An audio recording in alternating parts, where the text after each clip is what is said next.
Hi, I'm Sue. I'm going to share a story about my sister. Often it's pronounced young, but it's actually Yong, which means dragon. And maybe it was the name, but my relationship dynamic with her has always been servitude all day, every day. Like, as kids, we would play the princess, and of course she would be the princess, and I would be the servant girl who had to sweep first and then roll the carpet as the princess walked by. Like, why couldn't I be even like a cousin princess, or even a pet dog? Not to mention, like, hyper feminization at such young age. But we don't have time for that right now. So, my psychological and physiological servitude towards the dragon, I mean, my sister continued on into my adulthood.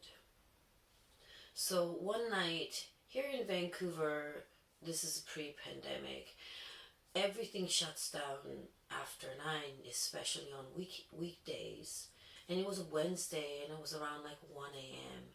My phone shouldn't be ringing, and it was my sister.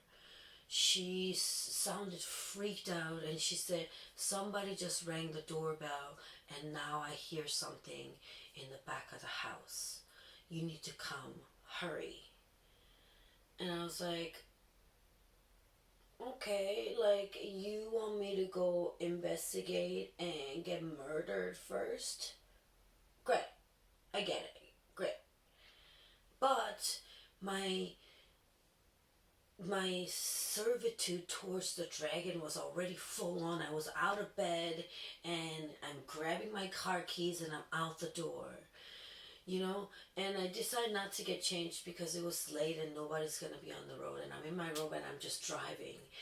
For the most part, I know she's gonna be fine, but there's a little part of me that's like crazy paranoid, and I'm like, oh my god, what if she is getting murdered? Could you imagine? Mom and dad are gonna be so mad that I let their precious firstborn be murdered. Oh my god! And I'm driving, and then all of a sudden, I see the flashing red lights. And I'm telling the officer, I'm like, "Officer, you don't understand. My parents' precious firstborn might be getting chopped up right now. I don't have time for this." And I'm trying to meet his eyes so I can show my urgency to this officer, but I couldn't because his eyes were deadly set on my breast. I have never. I mean, I have many times as a feminine form person, obviously, but for the purpose of the story, I was getting so mad and I was going into this illogical reasoning stage, and I'm like, "I pay your salary, sir." But just then, my shallow bitch in me just kind of kicked in, and I was like, "Woman, you're not even wearing a bra." Oh, these old things?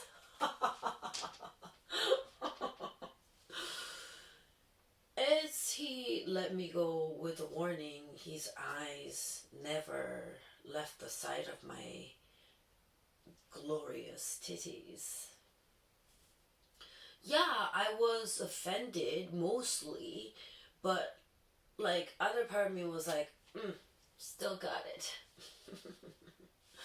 So I had to check out the magical ticket disappearing boobies, right? So I lower my rear view mirror and I saw them.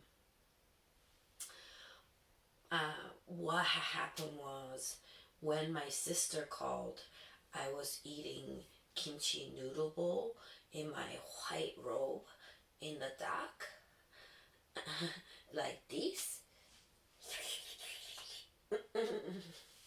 So I had kimchi sauce all over and like dried up noodle bits all over this area. But don't worry, you guys. I ate those noodle bits. Also, not to worry, number two, my dragon did not get murdered.